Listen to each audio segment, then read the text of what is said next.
This is Show versus Business, your weekly take on pop culture from two very different perspectives with your host, the real Theo Harvey, and Mr. Benja, coming with all the relevant info about the week in pop culture. So, Mr. Benja, what are we covering today?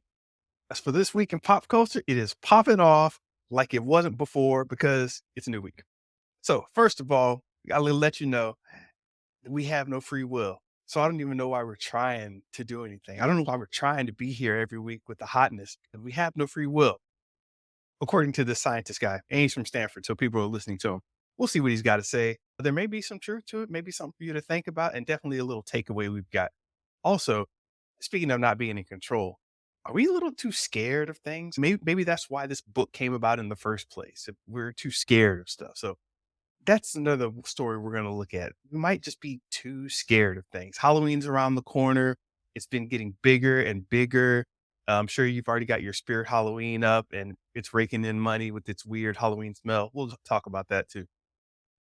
But aside from being a scared society, no one is scared to tell George Clooney that just because he's rich doesn't mean he can solve the actor strike. The actor strike is still going on. They're still trying to work things out, still trying to fix it up. And George Clooney tried to fix it, but he failed. We're going to let you know what happened, what he did, what this means. We'll get into that. Also, we're going to be talking about AI again because we got to keep up on these AI guys. Have a little AI watch for you.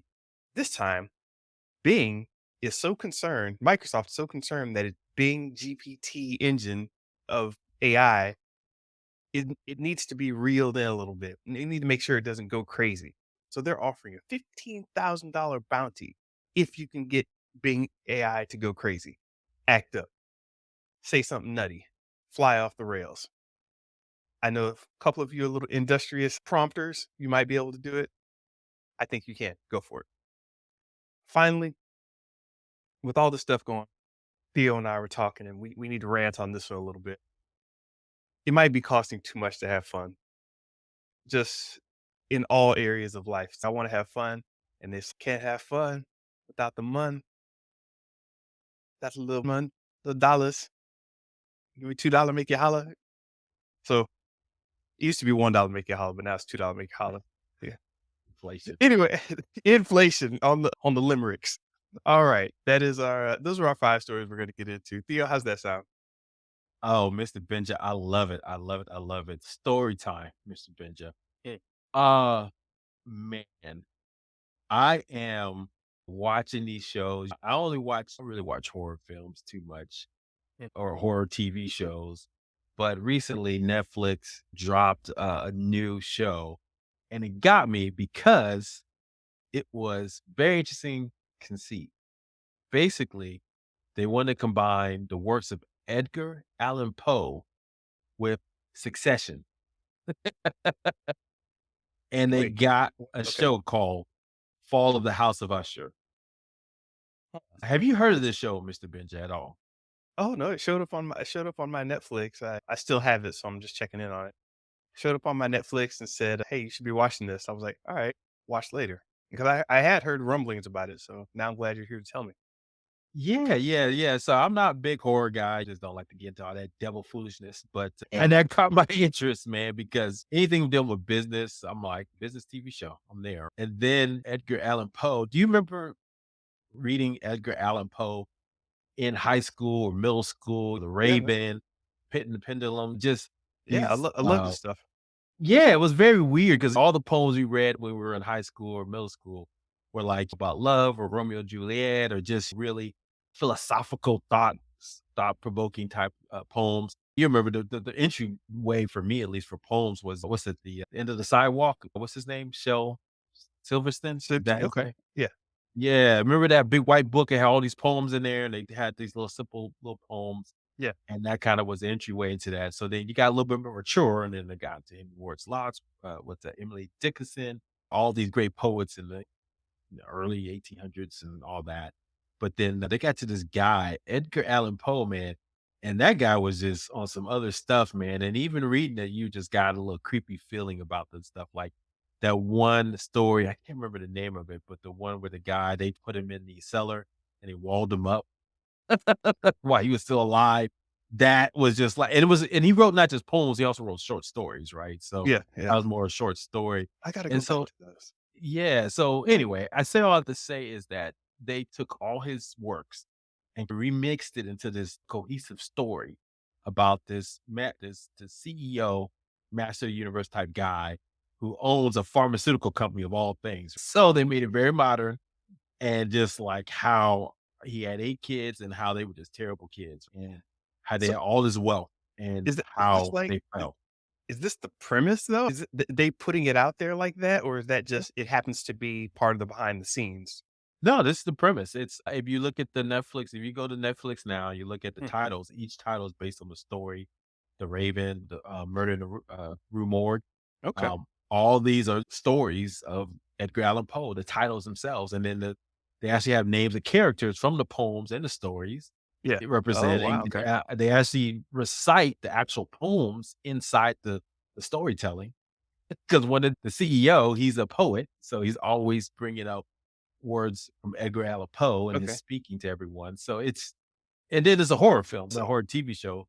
Go ahead, sorry. So you're checking this out already. Are you into it or Yeah, so I went through, I binged it. So yeah, I liked it. I thought it was very interesting concept. It just sparked my interest from watching the trailer and everything. So I'm not really into this, but I think I'm into this. So it's an interesting mix to be like, I'm not really a horror guy, but this kinda it sparks my happens? interest. Yeah, it scratched that itch, and in it, a lot of philosophical things about, is wealth evil, or are the people evil who become wealthy? And that kinda debate. But to put it in a very lyrical sense based on the works of Edgar Allan Poe, that was very interesting. Scary, it wasn't that scary, it was more thrilling. They had some, if Mike Flanagan, he's like the new horror, guy now, and, Okay. not like Jason Blum, who's a producer, does movies and TV shows. He's more that director, writer guy, and he did Doctor Sleep, which was the sequel to The Shining. I don't know if you remember Okay. that movie that came out. And he used to do, like, once a year around October, he did all these Netflix, TV shows, that horror TV shows based on classical works. And this was his last one, and now he's moving on, I think, to Amazon and other folks. But to go check it out. I highly recommend it. See what you think if you like it. But yeah, you scratched that itch for me for being in that Halloween mode. All right. All right. I'll check that out. I got my notes down right here. Boom. And also I'll check out the director. What's his name again? Mike Flanagan. Flanagan. Okay. Yep. Nice. It's funny, you're talking about just trying something new and getting into, "Hey, this is normally my thing, but I'm gonna make it my thing." So, I'm online, I'm putting out reels and stuff, and I'm on Threads, and I'm having fun with it, and I'm like, "Man," one of the things that bothered me about Twitter was it just seemed if anything could be pointless, it just seemed like Twitter, that whole text receiver, that could be pointless, and that's where I had fun. But I'm sitting here thinking about Threads as I'm using it, and I'm like, what if I made this my primary platform? What if I started everything here? All my ideas, my thoughts, my randoms, I started really making that my primary. And I spent 3 or 4 days just really going into people's, let's have a discussion with this guy. Okay, let's say something that this guy doesn't like. Like he says, "Hey, you save all your money and you'll live forever." And it's BS, man. Grant Cardone said this, and get into an argument with these guys, see what happens on Threads. And the way these discussions were playing out were productive and interesting to me. And I was like, hold up a second, this might be interesting. So basically, I've decided to go all in on Uh-oh. Threads, where Threads is my primary platform. And what I mean by that is if I have an idea, oh, and I wrote a blog, right? It took me about 5 or 6 days to write this blog post. 'Cause I wrote it and it was reformatted it. And then when I put it in the web browser, it didn't look right. So I was like, oh my gosh, this thing doesn't look right. I hate when that happens. It just doesn't look right, physically look right. So I had to readjust everything and make some things bold and break it into headlines. So I was like, okay, now it looks better, feels better. Anyway, 6 days later, I look at it and I'm like, huh, okay, that's fine. I'll publish that tomorrow. I go to Threads and say, I wonder how I should make a multi-level thread. I've never done one of those before. Like the Mhm. so I make one and then I put a little arrow on the bottom, continues. It was about my first experience with Grand Theft Auto 3. So I put It had like 5 sections to it, and I made it. I said, post. And then I started getting some replies, and I was like, there it goes. I'll start my blog writing here. So when I do my thread and it goes in to make it like 5, 6, 7 sections long, and then I'll take all those, compile them, make an actual blog post out of it. That's my content there. Then if it's good, next time I have a recording session, I'll just record some reels, maybe a whole long blog, and I'll make a long form out of that. So instead of going from the long form to the short form, because I know a lot of speakers say, hey, you're a guest on a podcast or you're doing this speaking at a conference, then make your long form into a short form.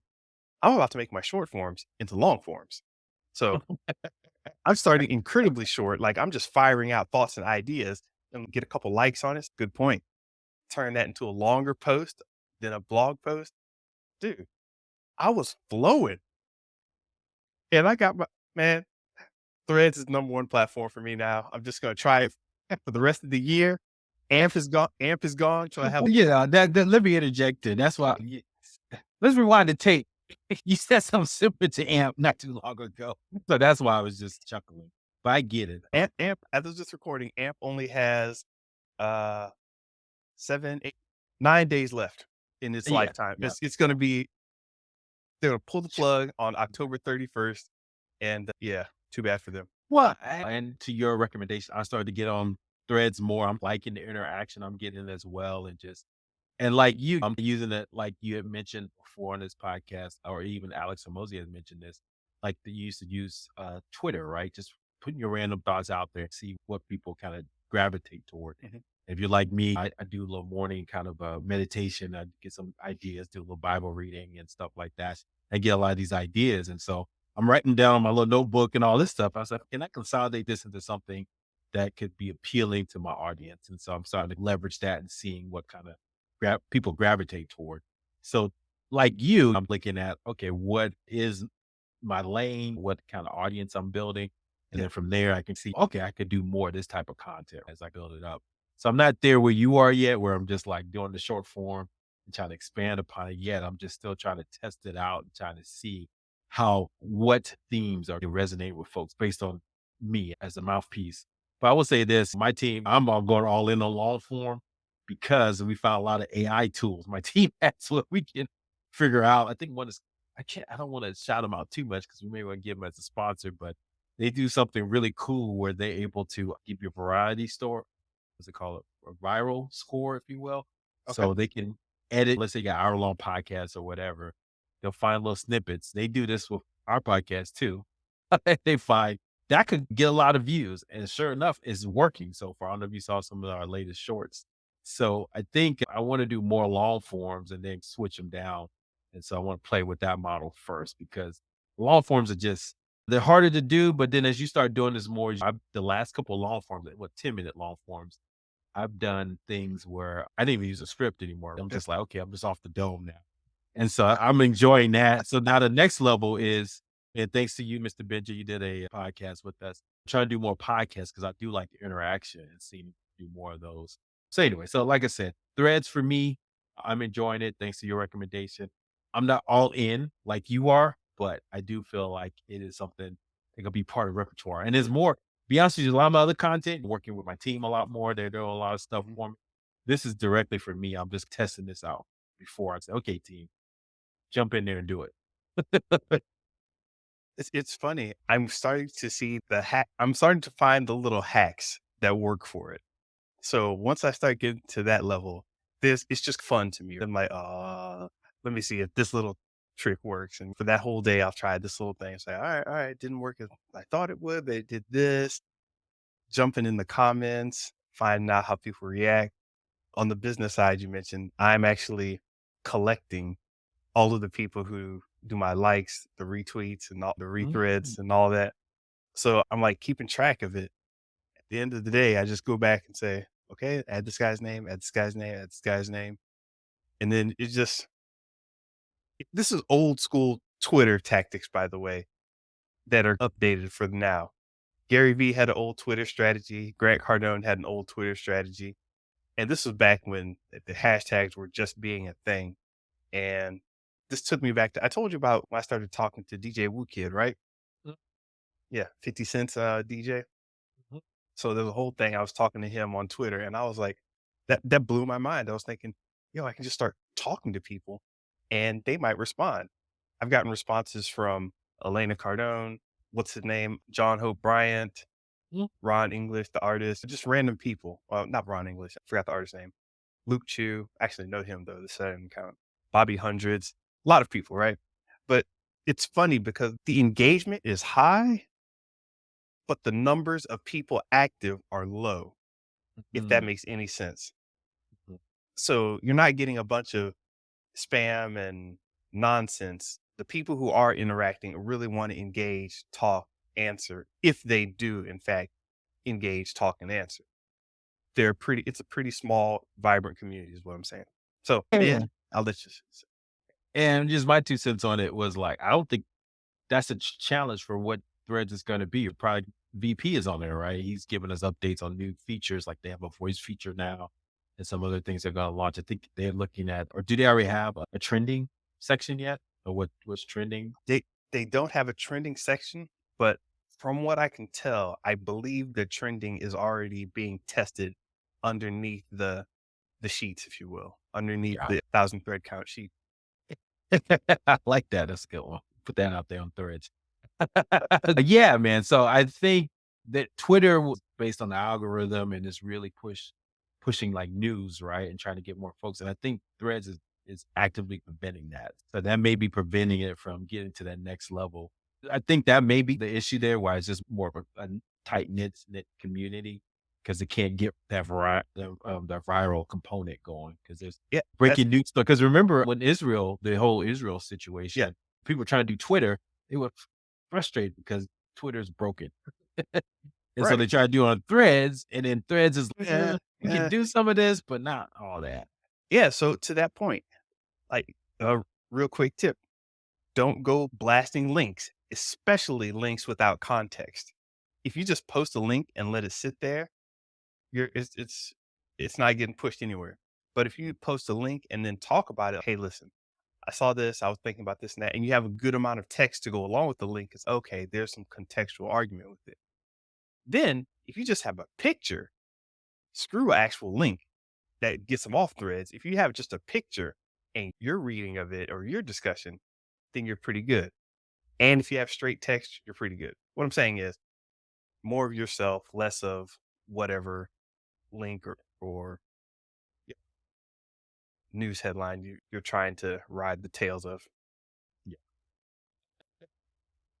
Tail riding. No, no tail riding on threads. Tail riding jokers. Speaking of tail riding, let's start this long tail of a podcast here because there's going to be a lot of people going back in the archives like you should on all the podcast platforms. Make sure you check us out. Story number one: we have no free will. According to the Stanford scientist by the name of Robert M. Sapolsky, we have no free will, or at least free will is extremely overrated because science. Actually, Theo, I'm gonna let you go off on this one because you seem to be very interested in this one. And I may have a different view than you had when you sent this to me. So let me know your thoughts on this.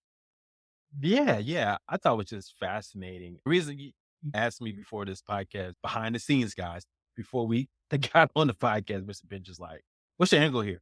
So look, guys, we talk about everything around AI, social media a lot on this podcast, and one of the things that's always coming up is how they hijack our attention, right? So first with social media, how using dopamine hits to keep us distracted and attention on something else.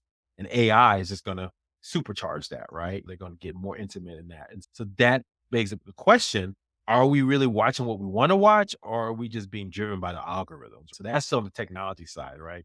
Mhm. This professor, he is coming from more the biological, neurological sense, where he's thinking about, hey, you know what? When you look at human biology, there's just a lot of things you're go along with, right? You know, how you're raised, what your biology is telling you.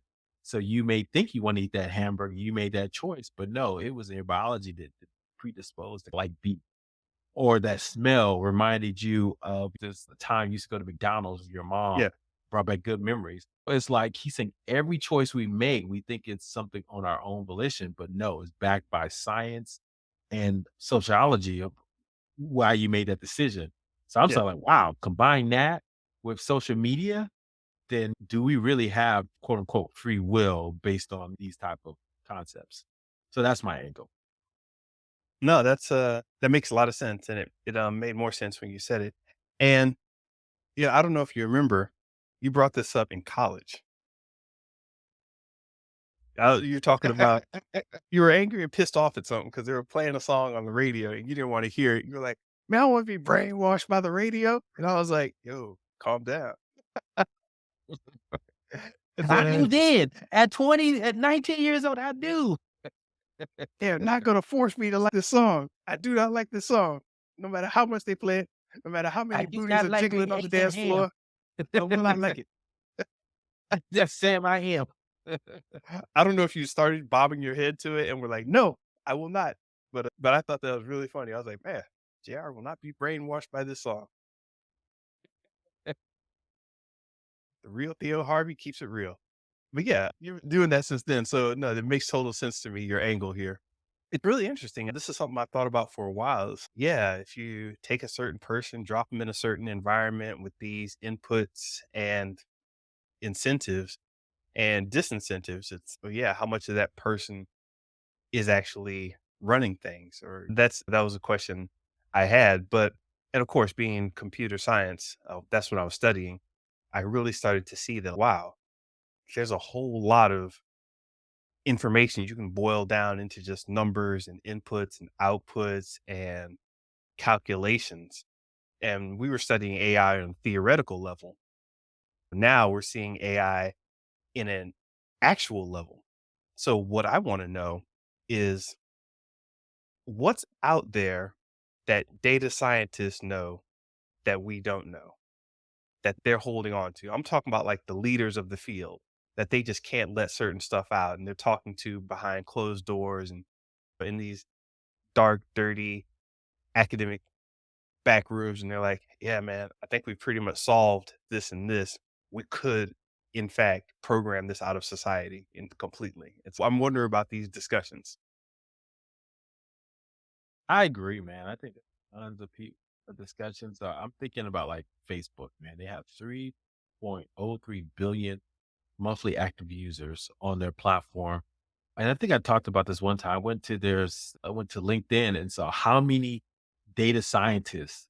It was like at least 8 pages deep, man, of data scientists that work at Facebook. So I guarantee they know within small degrees of how to influence anybody in the world to do anything.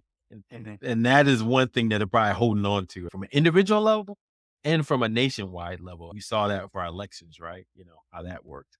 Yeah. So I think that they have a lot more data that can influence us and really make determine our choices. And it's because I'm reading a book. I think I told you about this, Never Split the Difference, right? It's about how you negotiate with folks and they really talked the author is really saying, "Hey, oh, yeah, you have to come up grad school," and they talked about this, a BATNA, best alternative to a negotiated sell agreement, right? And all Mhm. this stuff, psychological, you put these plus or minuses on all these things and be very logical about it. He said, "F all that. It's all about that lizard brain, bruh, and what you're trying to do is try to Yeah. circuit that lizard brain with simple things like keep your voice upbeat. Hey, Mr. Benja, how are you doing? Even it gets Oh, spicy talk, oh, keeping your voice nice high voice. I get it. Yeah. yeah, hide that but then if there's a red line that you don't wanna cross, you go into that deep DJ voice. I do not negotiate on prices. Yeah.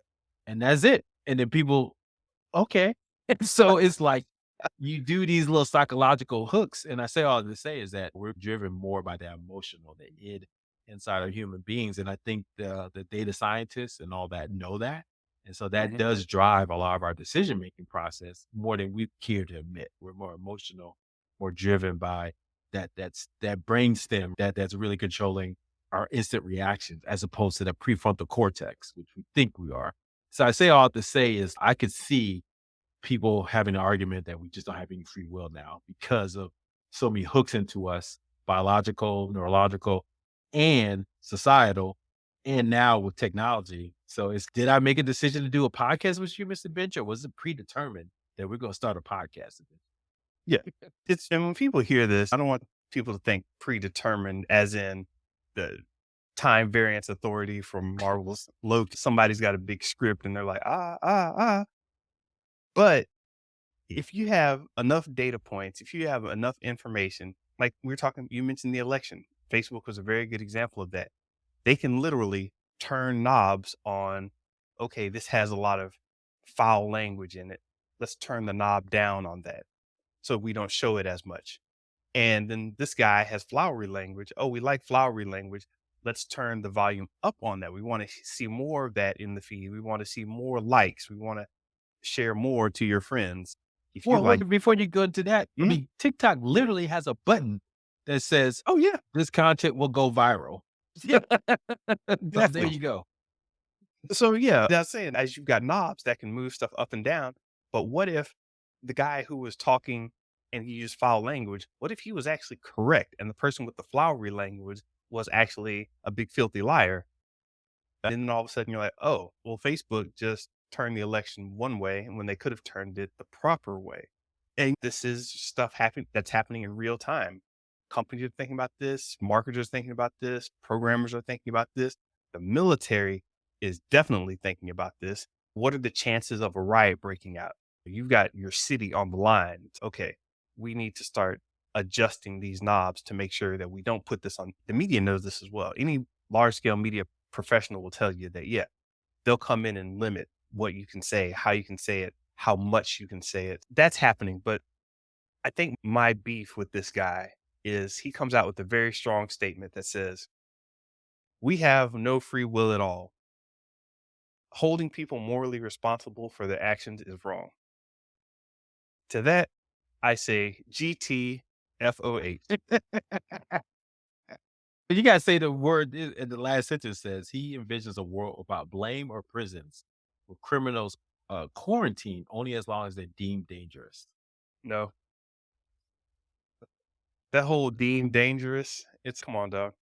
It's like I've been deemed dangerous too many times to I was walking like I got caught up with the police one time, man. Mm. You know how they have the what is it? Not the newsstands right next to the entrance. So I have a bottle of liquor under my arm and some snacks. I was like, hey man, it's the weekend. I'm gonna grab a little bottle of something, this and that. And I said, oh, let me pick up a newspaper while I'm at it. I was doing newspaper collages and I saw some interesting headlines. And I picked up a newspaper and put it under my arm. It looked like I was covering up the liquor. Mm. The security guard comes over and he says, "I see what you're trying to do." And I'm like, "What? Oh, no, it's right here. I'm about to go. I'm still shopping." And he's, "No, you are. You're about to walk out with it. Who's buying a newspaper?" I was like, "Oh God, that is right. Who is buying a newspaper? Right? Are you kidding me? Why would a young black dude be buying a newspaper?" On so many levels, yeah. Yeah, exactly. I got caught up and then manager came out and they said the police were on their way, but I ended up leaving before the police came because a bunch of people at the store knew me. So they were like, what are you talking about? He's here all the time. Don't worry about that. Mm. But anyway, it could have been a thing, right? Yeah. And that's what I'm talking about. So I don't know about these systems that are like, hey, we think this guy's going to do wrong, or we think what, what behavior has taught us is that there's always a large series of anomalies. And these anomalies are what move. We think things are going to go in a straight line or roll down the hill a certain way, but these anomalies, these imperfections, these outer agents, they cause these changes that cause butterfly effects. And then you're like, oh, I didn't expect it to do that. That's right. No one expects us to do that. And I don't like this idea of, even if we are in a deterministic state, I don't like the idea of trying to go a world without blame or prisons and Yeah. quarantine. So, And this is obviously more on the liberal side, which is more open and saying, hey, we shouldn't prosecute criminals. But then if you look on the more extreme, we should absolutely quantify everybody, facial recognition software to determine that they're terrorists and they need to be out here. And there's issues with that where you have AI biases, right? And determining who these people are, if they're a criminal or not, because the data that was input into it had a a larger folks who look like me and you were deemed criminals. And so now we walk into our airport or something, dee, dee, dee, dee, red flag. So I would say I agree. That's not the society I want to live in. I still want to feel a society that's free will, but I do feel that there is an illusion sometimes of free will because if it was overt, people rebel. So they have to keep it covert so that we're content watching our Netflix, right? Watch playing our video games. But if it's too overt, then the scales start falling from the eyes. Man, Revolution. think about the crisis of mind if they started calling you out for what they really know and can guess. Magicians, I've known two magician types in my life who are really like sleight of hand kind of people, and it's a weird dark art that I don't think is very healthy.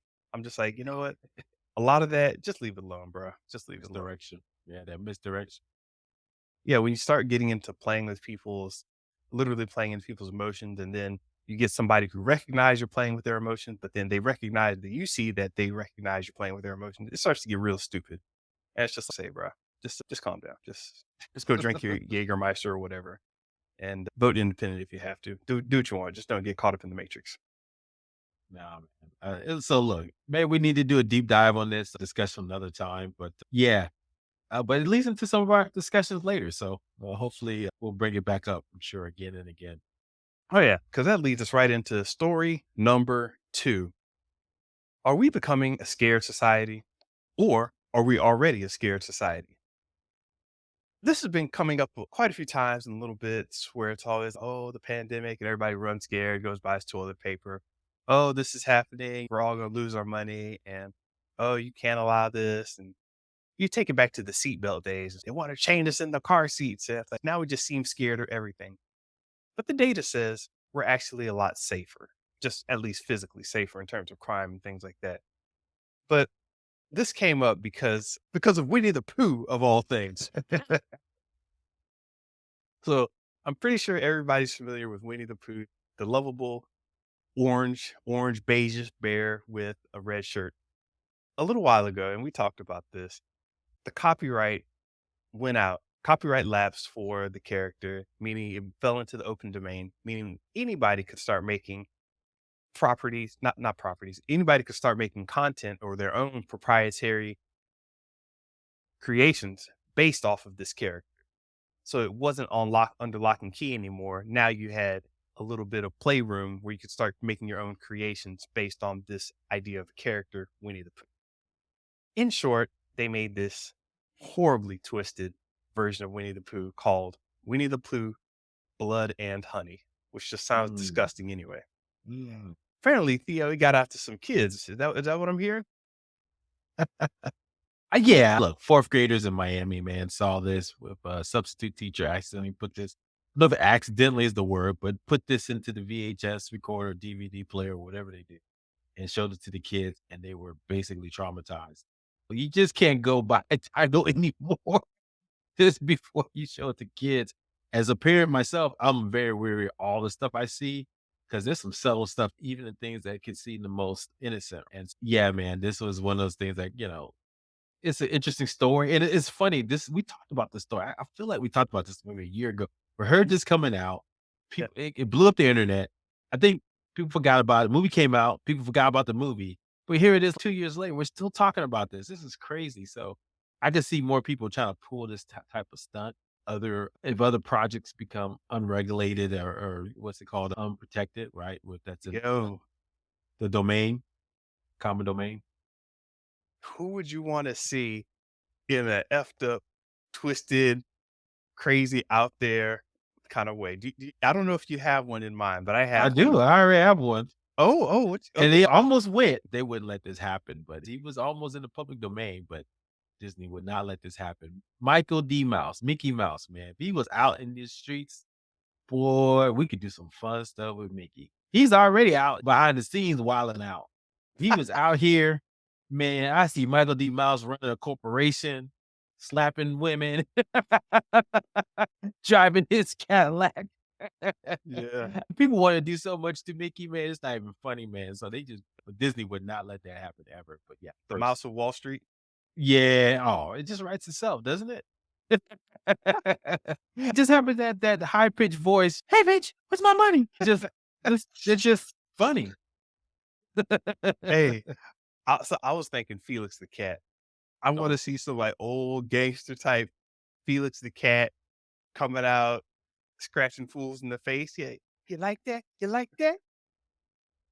Let me do a dance while we're at it. Bleed, fool, bleed." let's pivot real quick. I know I want to talk a little bit about the true crime Mhm, shows. So yes, that's the stuff becomes scary.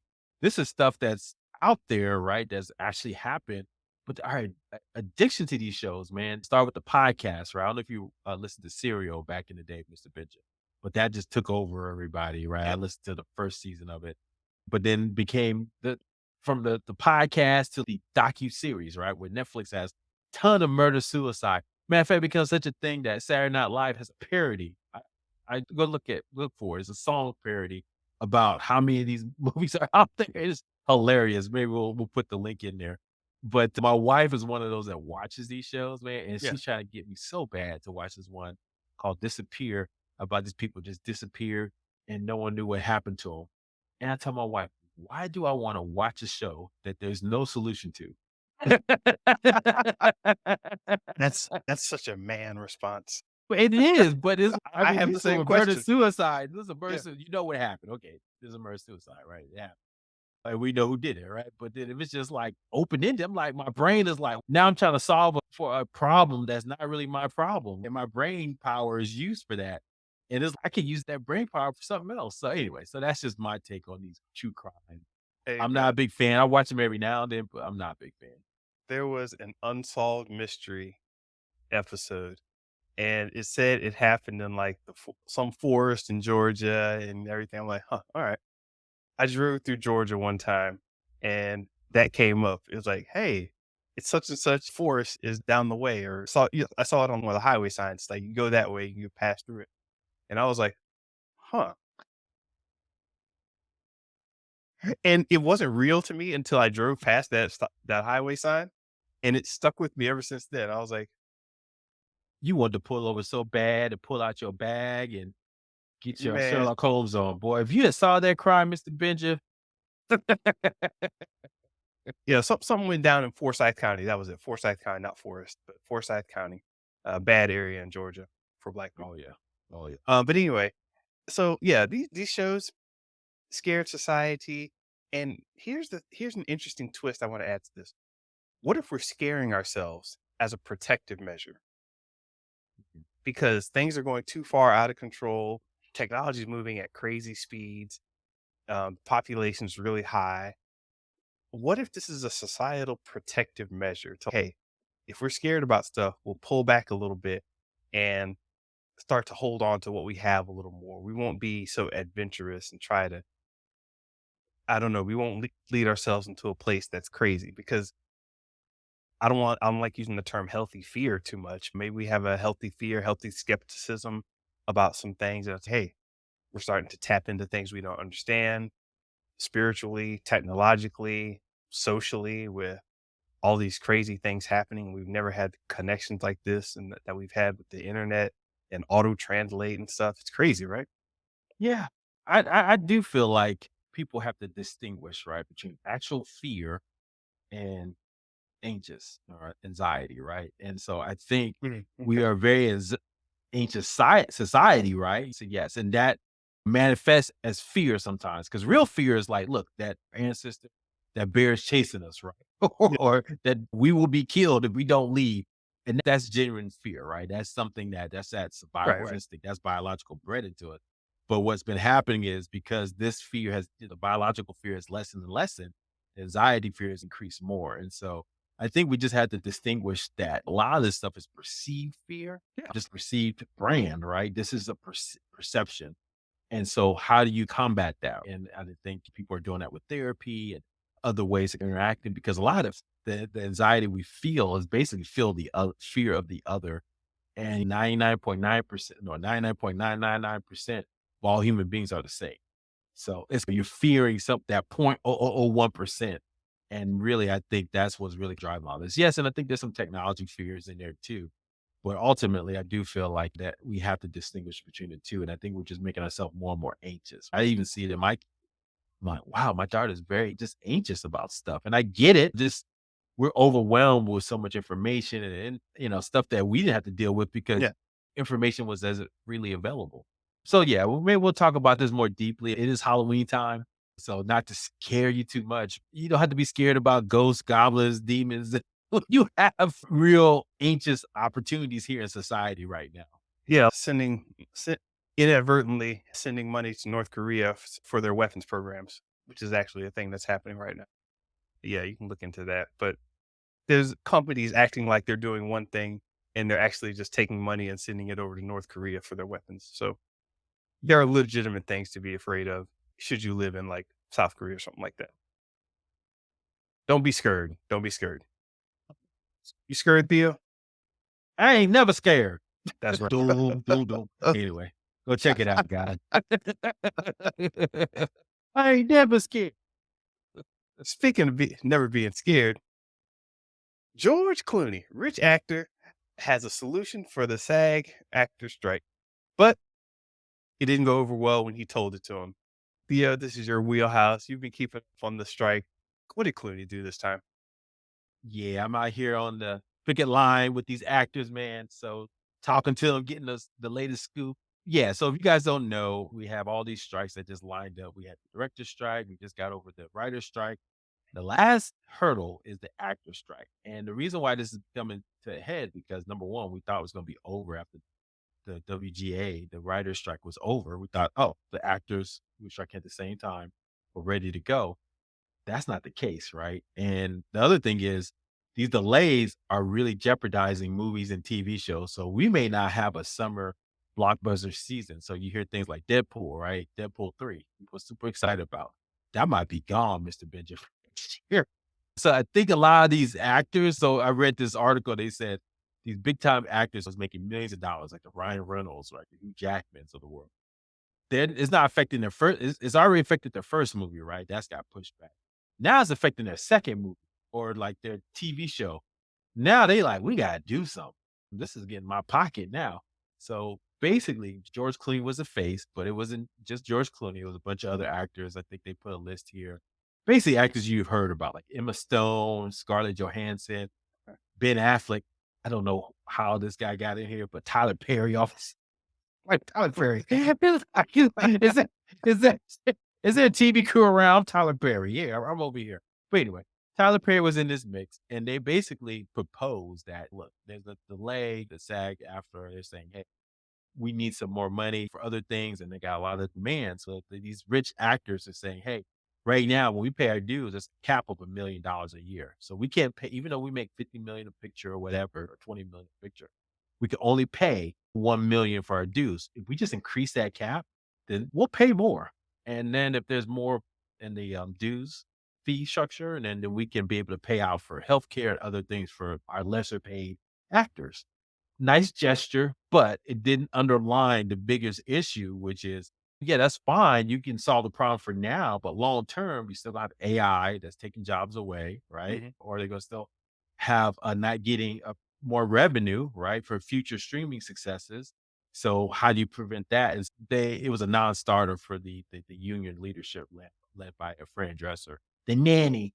So, make a long story short, I think what's happening, the actors are feeling pressure, the higher end actors are feeling pressure to do something. Um, but they're being hamstrung by the vast majority of members. I think it's like thousands, hundreds of thousands, almost tens of thousands of actors that have made that you never know the names of, right? That's that guy. They're like saying, no, we want more. And so this is what's holding things up. So we may not, Mr. Benja, this is really holding up Hollywood, and we may not see any good movies, TV shows Yeah. for a while. So that's gonna be interesting. Uh, yeah, sucks to be a lower paid actor. It's just a bad, not bad, but it's a hard life. And I went to a party in LA and it was nothing but actors. I love you, but I couldn't stand the party. I got to tell you, because they've, so many of them are just hungry and in your face and like doing the actor thing. And I was a game developer programmer at the time. And I'm like, no, just stop. Just get away from me. And I could feel their earnesty. I could feel their eagerness to act and do stuff and be about it. So being stuck, not working, and you've got people who are making all this money and can just go to some villa estate and chill out. And you have to do something that works for you and for them. It's a hard situation. And for those of you who are thinking LA is all cushy and everything, not for everybody, which is what I'm getting at. So I don't know how much we want to say on that for now. We'll definitely keep coming back to the strike as it develops. But you got anything else on that, Theo? Nah, man, actors are fun. I'll just put it like this. I met a few of my dad grew up in LA. My uncle's an actor and just very earnest people to your point. Also very emotionally available because they have to have access to their emotions and a lot of range. You think one person's this way, but then they're like serious and funny. You ever met a person like that? It's just wow. Doesn't why are you both? So I think that's just the actor mythos. Usually if Yep. somebody's just this way. Actors are like, you're funny and you're serious, right? You're mean, but you're generous. Yeah. So anyway, love them. I feel like that Guys. sometimes. Yeah, same here. All right. So yeah, we'll check up on those guys. Speaking of keeping a watch on people, we've got our story number 4, the AI watch.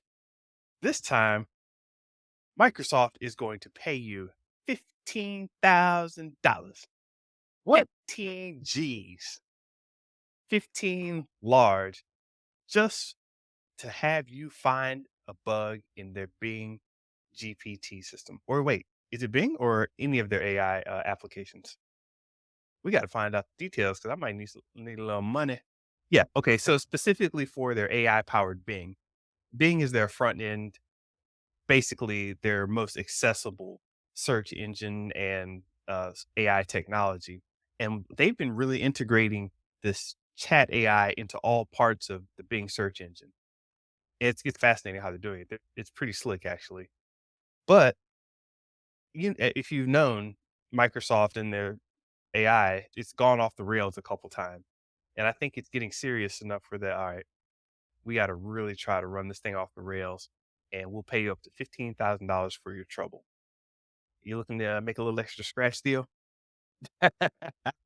No. Man, I get it. They're trying to what was this?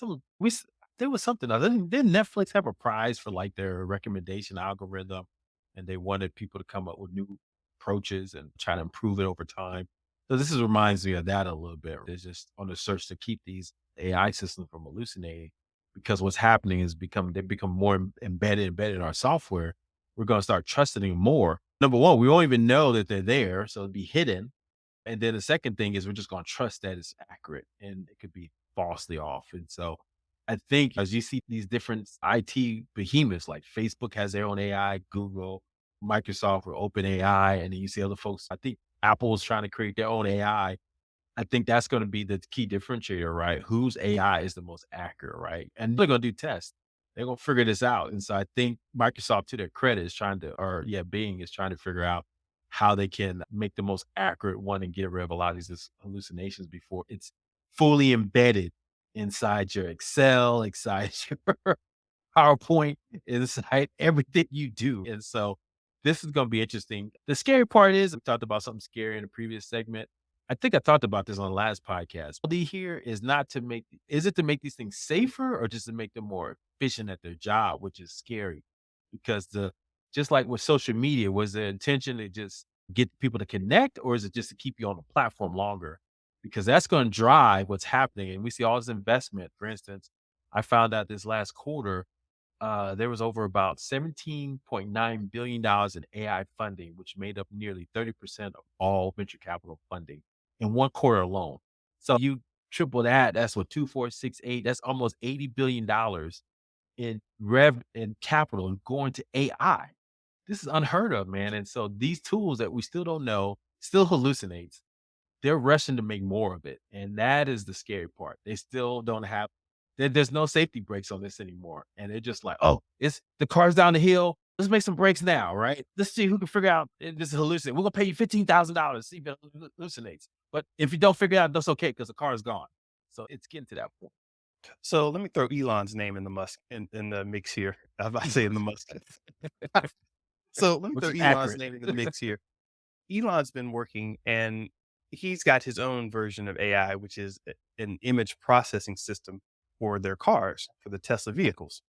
And basically, you have your self-driving car. It's supposed to be able to spot people, and you need to be make sure it doesn't kill anybody and doesn't cause any accidents and behaves like it should, et cetera, et cetera. Now, because he's Elon, he said things in a very straightforward programmer way with no fear. Speaking to our above story about being scared and determinism and all that, this is the kind of robot person of a mind that would say something like this. But he was like, yeah, it's going to kill a couple people. That's it. In so many words, he's like, hey, a self driving car, somebody out there ain't going to live. That's basically what he was saying. And everybody got all pissed off. But the scientist people were like, man, he shouldn't have said that. But he's right. Because it just comes down to number of calculations. It's like Statistics, yeah. the statistics, and that something's going to happen. There's going to be an edge case where it doesn't understand. Some crazy guy is going to have his dog walking on two hind legs, and it's going to cause the system to freak out or something like that. It's just going to be these cases that you can't account for. Um, and yeah, the, you have to. How do you get a system like that to go crazy? And how do you plan for this kind of stuff? It's like you can't. You just have to wait and to see what happens.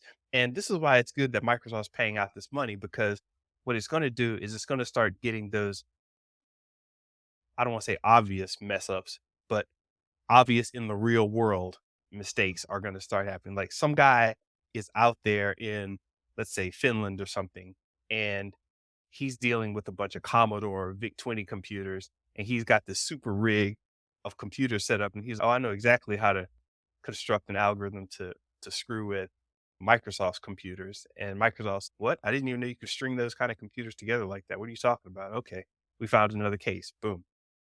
So that all makes sense. But the fact that they're doing this is it's just interesting. This whole scene is interesting. As we can't stop it, we're gonna start paying out money as like insurance almost to mitigate our losses or your Like I losses if said, you run across the street at some point. $15,000 is $15,000 is way too low though. I think they need to increase that bounty up. So and that's what I'm saying. What people spend is the function of their priorities, and it shows you that they don't care. They would spend way more on that prize if they really cared. So that's my take on it.